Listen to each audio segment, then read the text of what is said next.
Well, hello and welcome to Bingewatch, the podcast where we take a look at the hottest new TV and film releases on streaming television platforms. I'm Hannah Fernando, the group editor of Woman and Woman Home magazine. And I'm Ian McEwan, writer on What's on TV, TV Times and TV and Satellite Week magazines. And today we're looking at the new releases for the week starting Friday the 17th of November 2023, including the eagerly anticipated final season of Netflix royal drama The Crown. Yes.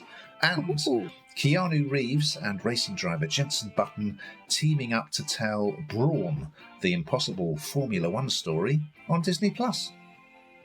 And we'll also be checking out Kurt Russell's epic creature feature series, that rhymes, Monarch, Legacy of Monsters on Apple TV, and documentary JFK, the home movie that changed the world on ITVX. But first, Ian, what is in the news? The Disney Plus 10-part period drama Shogun, remember that? Adapted from James Clavell's novel and set in 17th century Japan, will star Cosmo Jarvis as marooned Englishman John Blackthorne and Hiroyuki Sanada as Japanese Lord Toranaga. What else is in the news, Hannah? Well, a former assassin's family road trip to Vegas turns into a high-stakes adventure in Apple TV Plus's movie The Family Plan, which will be starring Mark Wahlberg, Michelle Monaghan and Kieran Hines. Pretty varied selection. This week we got a sports documentary, a JFK documentary, we've got a creature feature series, and the return of The Crown for the last time. We're going to start on Disney Plus with a documentary series called Brawn, the impossible Formula One story. It arrived on Wednesday, the 15th of November, and here's a clip. For as long as I can remember, I've had a fascination with racing. And I'm going to share a story that barely seems believable. Jensen crosses the line, takes the checkered flag. How do you feel? It's really amazing. Only one team in their debut race in the history of the sport have been able to get pole position and then go on to win. It's the rise and rise of the sports documentary, isn't it, Hannah? That's the story. So Drive to Survive on Netflix set the bar. It went behind the scenes of a series of Formula One seasons. Going back in time a bit for this one. So it's presented by the wonderful Keanu Reeves, who is going around interviewing lots of people to tell the story of the Formula One team Brawn GP. So Ross Brawn, that's the man it's named after. So he left Ferrari and joined Honda and had been massively successful with Ferrari. Then the financial crisis hit and Honda were going to pull the plug on the team. So Brawn managed to get a sort of management buyout going, and then later down the line, Richard Branson got involved, of course. And he had Rubens Barrichello and Jensen as his two drivers. And, you know, they're minnows of F1, basically. And I mean, when they started, they didn't have an engine. They had to adapt an engine to the car that they built. But they had built quite a revolutionary car. And there was a bit of controversy about, did the car kind of break the design rules a bit? Anyway, they won not just the Drivers' Championship, but the Constructors' Championship in 2009, which is quite astonishing. And yes, episode 1 is all about that backstory. Brawn is a very mild-mannered guy, but he's clearly hugely talented. And Keanu Reeves is great in this because he's doing the interviewing. He's clearly well informed about F1 and an enthusiast, but it's not about his star power at all. He's just there to ask the questions and help propel the story along. So F1 fans will absolutely lap this up. I don't really remember this very much at all. But even if you're not a huge F1 fan, it's a great story of a team that, you know, they were tiny to start with. They nearly went under, and against all odds, they won. I mean, it's an amazing story and really well put together. Did you enjoy this, Hannah? Yeah, I actually like Formula One. a lot, and I used to watch it all the time, and now it's sort of in the background while I'm doing jobs, and that sort of the noise of the car going round and round the track. I don't know, I find it quite comforting. I don't know why, but I sort of, this era is when I kind of watched it. I guess I had more time at that point in my life, and that was the time I used to watch it. And so seeing Jensen Button, who has aged remarkably well, I must say, and Keanu Reeves equally so, in the same screen was a delight, really. But that aside, and going back to the what we're here for, Ian, is that it's about a team that really did beat the odds, winning the world championship, and then before it was sold to Mercedes, and then seeing quite how emotional the people involved got. And Keanu Reeves, at first I kind of thought, what's he doing here? Because he's a Formula One fan. But as you say, it's not all about him. He's not there because he's a great celebrity. He's there in quite an understated way, I suppose, to kind of interview and chat to. And Jensen Button, in fact, I was invited to a lunch. They were promoting this, and I was invited to a lunch with him, which I was unable to attend, but I'd love to have attended, actually. Why wasn't I invited to this lunch? No, but you should have been. You could have had my spot. But yeah, no, I have to say, I think that he comes across as so genuine, and they're so young, these guys, aren't they, when they start doing something like this? And it's really quite it's dangerous. The sport is dangerous. But yeah, I really enjoyed it. I really like these sporting documentaries, and this just had, I think, something slightly different, a bit of a different twist, a bit of star quality, and yeah, absolutely brilliant. Now for the big one, Hannah, which you're going to talk about this week. It is the final series of The Crown on Netflix. It arrived on Thursday the 16th of November, and here is a clip. In light of the events of the last 12 months, perhaps I have more to reflect on than most. The royal family is in genuine crisis.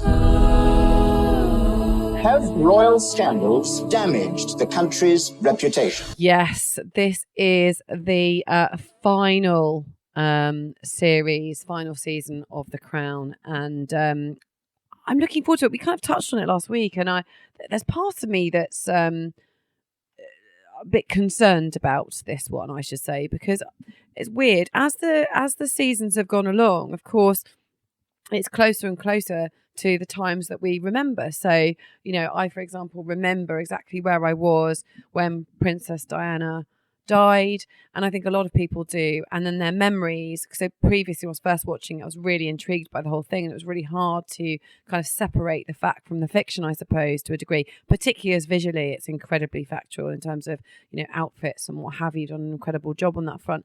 So for me, the latter part of this kind of storytelling, this narrative, has been harder for me to watch, because I think actually I'm questioning it more because I was around at that time. So I kind of, and there's been lots of noise around this one as well. There really has been, because of course the one thing the royal family, I believe, didn't want was kind of understandably raking over Princess Diana's death, and would it be crass, and how could it not be crass, I suppose, arguably, given what happened.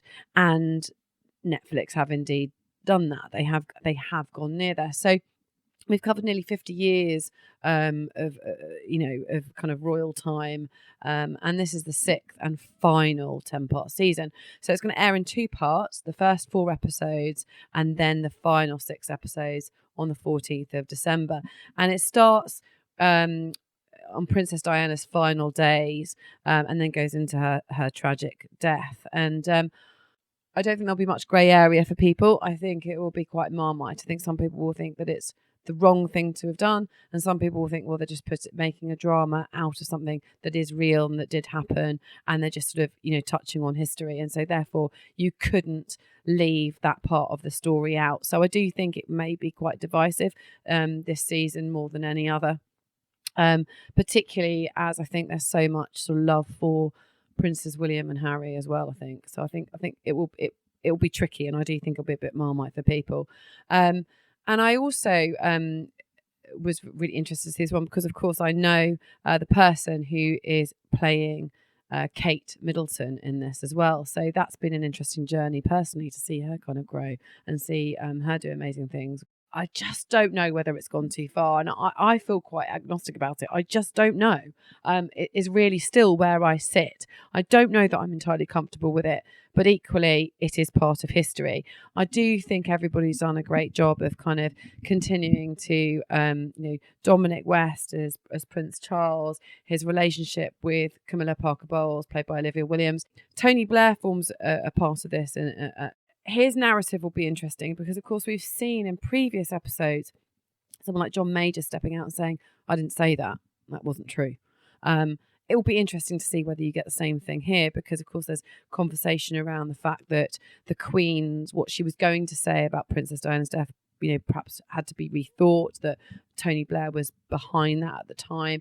So I do think there are people around that can really challenge the narrative, and I think this will be what's interesting going forward. So as much as I love it, I am quite, I feel relatively uncomfortable in parts of this. What do you think, Ian? I think The Crown is a great series, and I think, if anything, it's been quite generous in the way it's portrayed most of the real life figures. I mean, obviously, none of us know what the royals are really like, but I think for the most part, in The Crown, that they've been painted, fairly positively. They've been made to be, a lot of them to sort of quite thoughtful and questioning what's going on. We don't know if they're really like that or not, but it starts with a guy walking his dog at night in Paris, and then you see the tunnel and you think, oh no, okay, what's happening? But then, as you say, it flashes back and it spends quite a lot of time on Di and Dodi.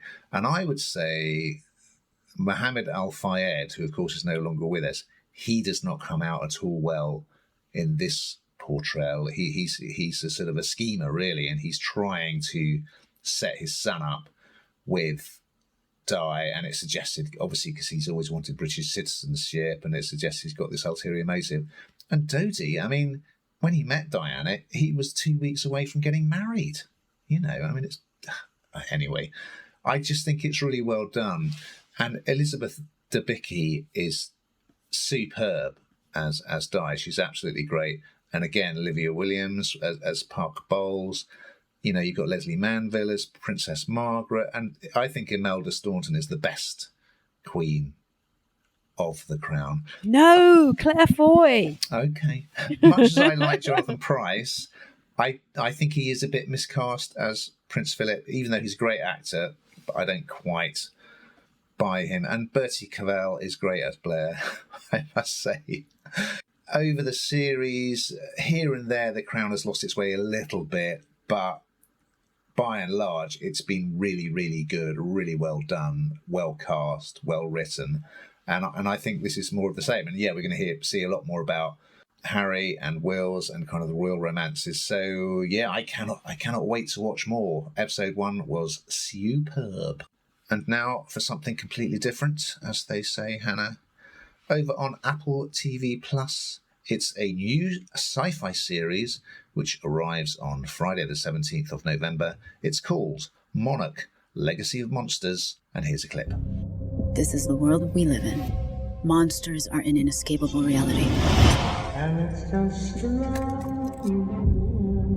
Those files belong to us, and they are more important than you could possibly imagine. This is going to give me nightmares. Okay, brace yourselves, Godzilla fans.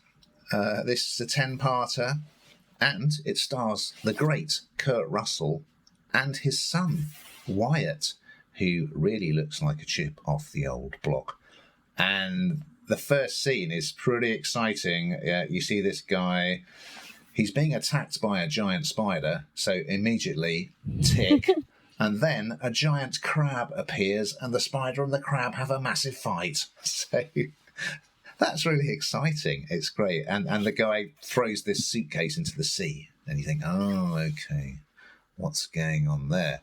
So It's a spin-off, I gather, from the Monsterverse films and comic books, in which the likes of Godzilla and King Kong feature. Okay, you probably knew that, Hannah. So Russell the Younger, Wyatt, he's in a 1950s set part of the story as an army lieutenant called Lee Shaw.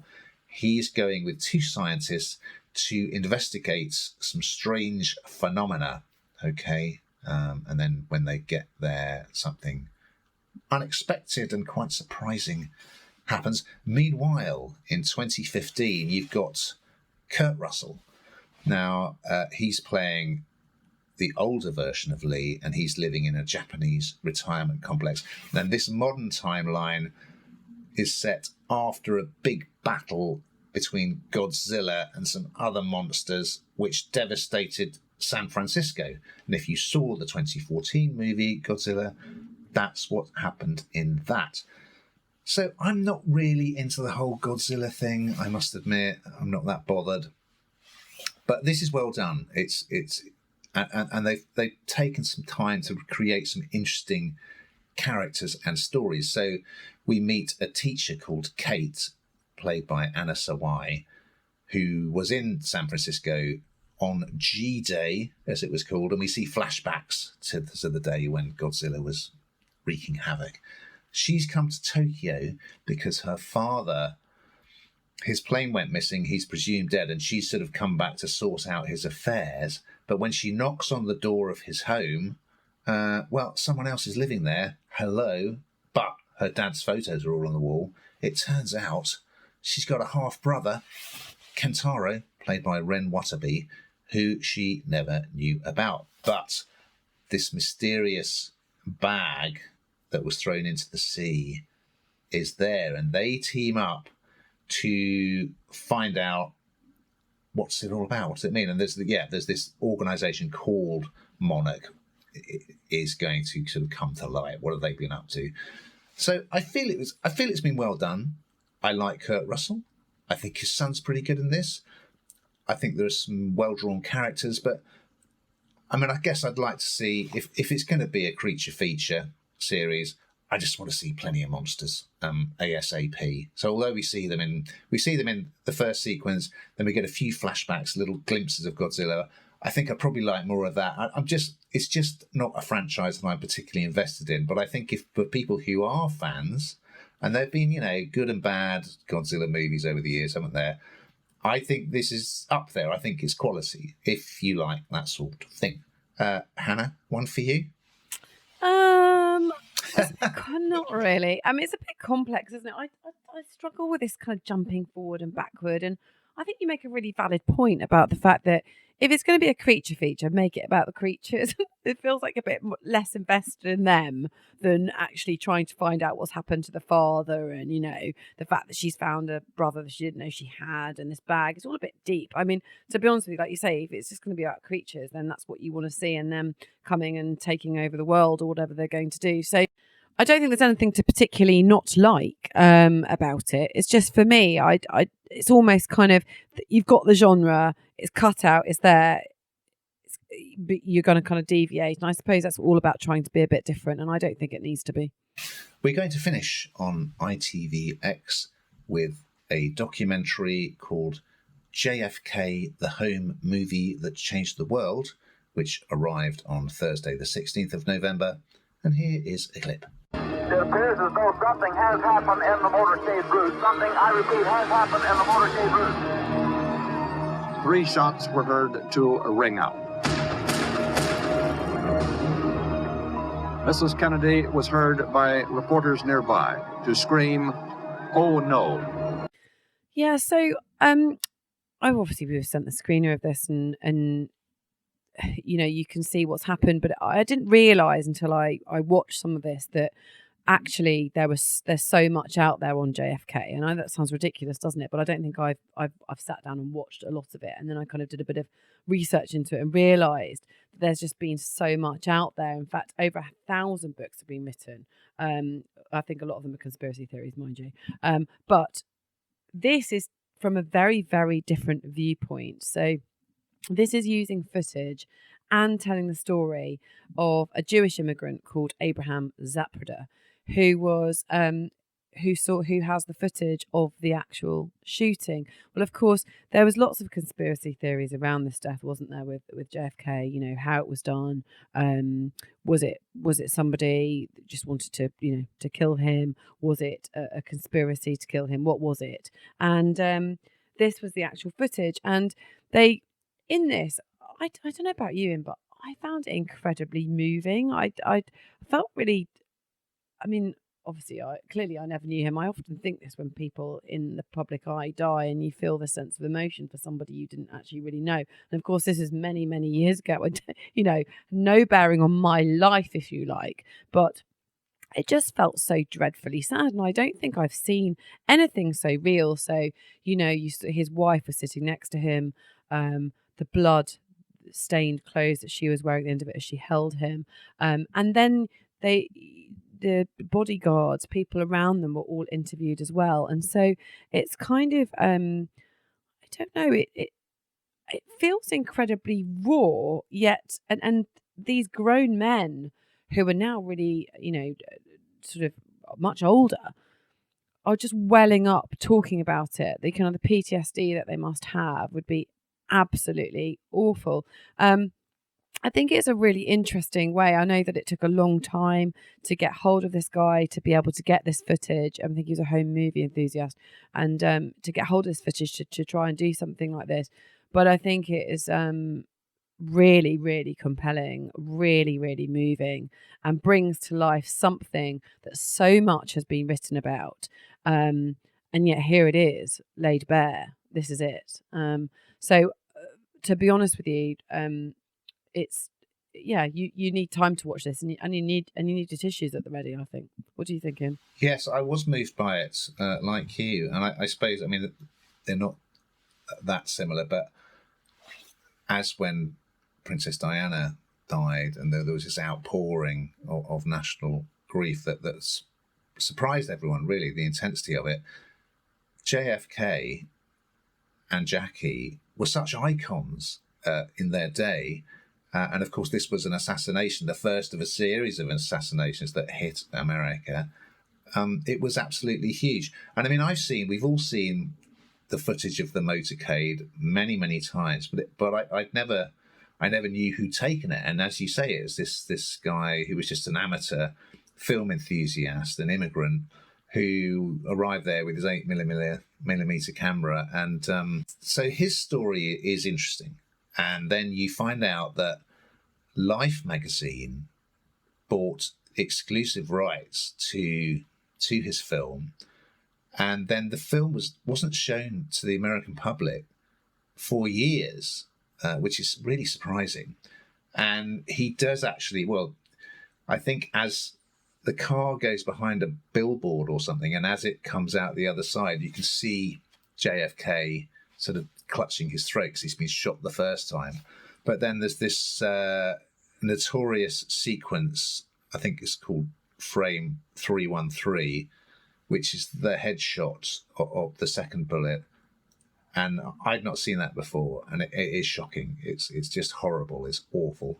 I think they found remarkably a new and different angle on the JFK assassination, which, as you say, has been covered countless times. And what I particularly liked, it's a one-off. I mean, so many things we've talked about this, documentaries that get overstretched on streaming platforms.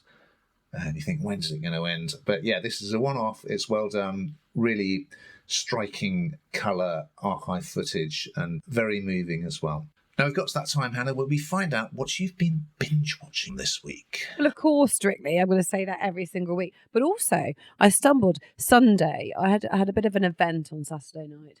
And on Sunday, I stumbled across, I can't even tell you what they're called. I apologise. That's the whole point of this, isn't it? But they were very dubious Christmas movies. And I was very happy under a blanket watching them. They had very nice eye candy for everybody. And it was just easy viewing. How about you? Well, since we've been talking about The Crown, Hannah, I would like to point everyone in the direction of a film called Spencer. Screenplay by Stephen Knight, the Peaky Blinders guy. And it's all about Princess Diana, and it's set during a trip to Sandringham. And Kristen Stewart plays Di. You've got the likes of Timothy Spall, Sean Harris, Sally Hawkins. And it's about her sort of reaching breaking points, and she's considering divorce. And, you know, it's sort of imagined. It's almost like a slight kind of fairy tale quality to it, but it's incredibly original and quite brilliantly done. So yes, that's recommended. Now we've just got time to look ahead to next week's offering. So what's on the binge watch menu, Hannah? Well, Jason Isaacs plays suave Hollywood star Cary Grant in moving ITVX biopic Archie. And Patterson Joseph and Daisy Haggard team up as unlikely drug dealers in the darkly comic crime drama Boat Story on BBC iPlayer. So we look forward to those and much, much more. But in the meantime, keep watching! The makers of Bingewatch would like to apologise for the poor quality of Ian's audio in this week's podcast and reassure listeners that next week Hannah will remind him to plug the right lead into the right socket so it sounds a bit more like this.